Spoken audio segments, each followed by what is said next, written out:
हवा महल से पहली बार विधायक चुने गए बाल मुकुंद आचार्य का आपने कल एक वीडियो देखा था। किस तरह का हंगामा अगले ही दिन, चुनाव जीतने के अगले ही दिन, यानी 3 तारीख को ऐलान हुआ है, कल 4 तारीख थी और पूरी तरह से ये अपने फॉर्म में नजर आए क्योंकि इनका नाम भी मुख्यमंत्री के तौर पर चल रहा है। इन्हें लगा कि जब उत्तर प्रदेश में योगी जो है वो मुख्यमंत्री बन सकते हैं, योगी आदित्यनाथ, तो वो क्यों नहीं बन सकते, और उसके लिए कहीं ना कहीं उन्हें अपना हिंदुत्व का चेहरा दिखाना पड़ेगा। जबरदस्त नौटंकी की गई कल, लेकिन उसके बाद आज अचानक पता नहीं क्या हुआ, माफी मांगने लगे हैं बाबा और कह रहे हैं कि मुझे किसी समुदाय को आहत करने की मेरी कोई मंशा नहीं थी, मैं तो सिर्फ लीगल तरीके से यह बात कर रहा था कि लीगल तरीके से गोश्त बिकना चाहिए, जिनके पास लाइसेंस हैं वही दुकानें लगाएं। सुनिए क्यों मांगने पर माफी मजबूर हुए हैं और मोदी का भी नाम अपनी माफी में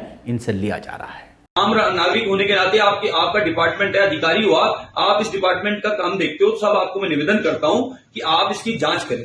मैंने ये बात बोली, अगर इस बात से किसी को बुरा लगा तो मैं उसके लिए क्षमा मांगता हूं। तो किसी वर्ग विशेष, किसी के लिए नहीं, मैंने कहा ये पूरा परिवार है हमारा। हम आदरणीय प्रधानमंत्री नरेंद्र मोदी जी के विजन को लेकर काम कर रहे हैं। हम लोग सबका साथ चाहते हैं, सबका विश्वास जीतना चाहते हैं और सामूहिक रूप से भाजपा परिवार सबका विकास चाहती है। तो आप अंदाजा लगा सकते हैं कि कहीं ना कहीं इनको फोन आया है कि ज्यादा हवा में ना उड़ो, अभी तुम्हारा नाम मुख्यमंत्री के लिए चल रहा है। अगर इस तरह की तुमने हवा बनाने की कोशिश की तो कहीं ऐसा ना हो कि हवा महल इलाके से जहां से आप चुनकर आए हैं आपकी ही हवा निकल जाए।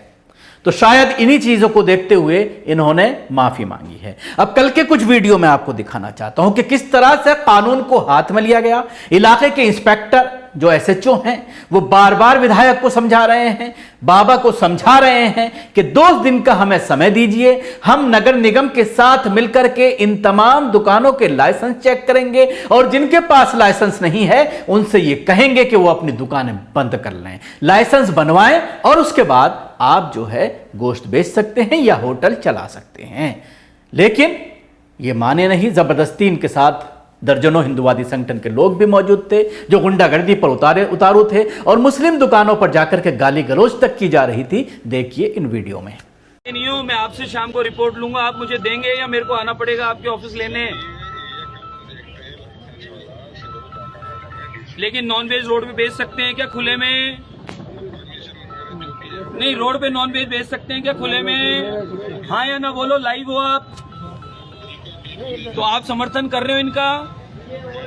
तुरंत प्रभाव से नॉनवेज के सारे जितने भी ठेले रोड पे लगे हैं, रोड पे बना रहे हैं, ये नहीं दिखने चाहिए।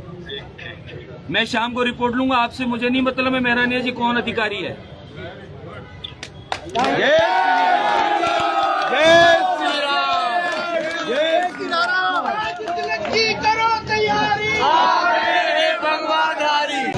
नहीं कुछ नहीं होती है, ये नॉनवेज और सजाता है यहाँ पे पूरा। गोविंद जी आने वालों का सबका दिमाग खराब करता है। ये कुत्ते यहाँ बैठे होते हैं, आने वाले कुत्ते काटते हैं। ये यहाँ सजाएगा भी, देखना रोज शाम को देखता हूँ मैं, यहाँ सजाता है, पूरा डेकोरेशन करता है, यहाँ सजाता है, यहाँ धुएं करता है। ये देखो आप, ये देखो है जहाँ पे हांडी रखी, हांडी ये देखो, हटो ये बेच सकता है यहाँ पे, देखो ना क्या बना सकता है क्या? ये आप कह रहे हो कर सकता है, आपने कहा अभी ये क्या कर रहा है? अरे भैया कैमरे वाले बन रहे यार, बना सकता है इधर आओ, कल यहाँ बनाया था, कल यहाँ था, बाहर करते हो आप। नॉनवेज बनाने की बाहर कोई छूट नहीं है, नॉनवेज सजाने की कोई छूट नहीं है। ये 20 मिनट तक कब्जा करके यहाँ पर नॉनवेज सजाता है। आने वाले सब दर्शनार्थियों को परेशानी उत्पन्न होती है। बाहर आप देख लो, मैं झूठ कह रहा हूँ, उधर देखो, ये देखो ना, दिखा भैया दिखा ना, ये अपरा काशी है, ये अपरा काशी है, कराची नहीं है साहब। इस तरीके से आप नॉनवेज बेच सकते हो बाहर।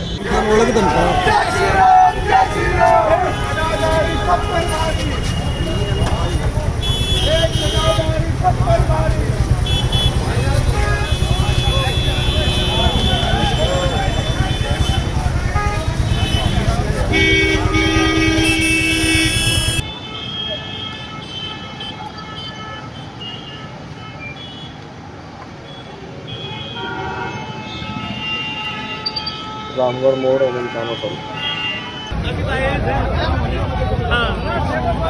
ये देखो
तो पहले सुबह तो आचार्य जी ने निगम के अफसरों को अवैध मीट की दुकानें बंद करने का निर्देश दिया फोन पर, और उसके बाद दोपहर होते होते बाल मुकुंद आचार्य खुद दुकानें बंद कराने पहुंच गया।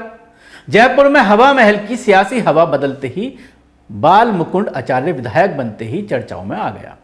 नवनियुक्त विधायक प्रमाण पत्र लेते ही एक्शन मोड में आ गए हैं, क्योंकि सुबह सवेरे ही बाल मुकुंद आचार्य ने निगम के अफसरों को अवैध मीट की दुकानों को बंद करवाने के निर्देश दिए, लेकिन दोपहर तक तो बाल मुकुंद आचार्य खुद अवैध मीट की दुकानें बंद करवाने पहुंच गए। इस दौरान महंत आचार्य से तीखी बहस भी हुई। इसमें करबला से तीखे तेवर, उसके बाद आमेर रोड पर मीट की अवैध दुकानों पर जमकर बरसे। मीडिया का दावा अवैध दुकानों से, इसके साथ ही जब ये पूरी चीज़ें घटना घटी और फिर जो मुस्लिम बहुल इलाका है उस तरफ उस तरफ जाने की कोशिश की, तो पुलिस ने इनको समझाया कि अगर आप उस तरफ गए तो हालात ख़राब हो सकते हैं, और उसके बाद ये वापस लौट आए। लेकिन इसके साथ ही मीडिया रिपोर्ट्स जब इस खबर को लेकर के आप देखते हैं तो उसमें आप अंदाज़ा लगाइए किस तरह से मीडिया जो है पूरी तरह से हिंदुत्व पर उतरी हुई है। मीडिया के जरिए ये दिखाया गया कि कितनी % अवैध दुकानें हैं, और उसके साथ ही मीडिया का ये दावा है कि अवैध दुकानों से अपराध बढ़ता है। पता नहीं कौन सा आंकड़ा मीडिया के पास है कि इन अवैध दुकानों से जो है वो अपराध बढ़ रहा है। इसके साथ ही एक सबसे बड़ा सवाल है जो मीडिया नहीं दिखा रही कि जाहिर सी बात है, अगर अवैध तरीके से चल रही हैं तो लाइसेंस बनवाने की ज़रूरत है, उनको नियमों में लाने की ज़रूरत है, लेकिन इसके साथ साथ उसके लिए समय दिया जाना चाहिए। ऐसा नहीं है कि आप अचानक ही पहुंच जाएं और दुकानों पर डंडा लेकर के बंद कराना शुरू कर दें, बल्कि जैसे उत्तर प्रदेश में हुआ था जब योगी आदित्यनाथ आए थे, कुछ समय दिया गया था कि 2 महीने के अंदर आप अपने लाइसेंस बनवा लीजिए, और जिनके पास 2 महीने के बाद लाइसेंस नहीं थे उन दुकानों को बंद करा दिया गया। जाहिर सी बात है, बेरोजगारी के ज़माने में जहाँ पर लोग परेशान है अपने रोजगार के लिए, ऐसे में अगर किसी का रोजगार छिनता है तो ये कहीं ना कहीं पूरे परिवार के लिए, उसके लिए मुश्किल कुशा होता है और मुश्किल खड़ी हो जाती है। शुक्रिया, आपको हमारी कोशिश कैसे लगी जरूर बताएं। हमारे यूट्यूब चैनल को सब्सक्राइब करना ना भूलें, इसके साथ ही बेल आइकन जरूर दबाएं। अगर आप ये वीडियो फेसबुक पर देख रहे हैं पेज को लाइक करें, उसके साथ ही फॉलो भी करें।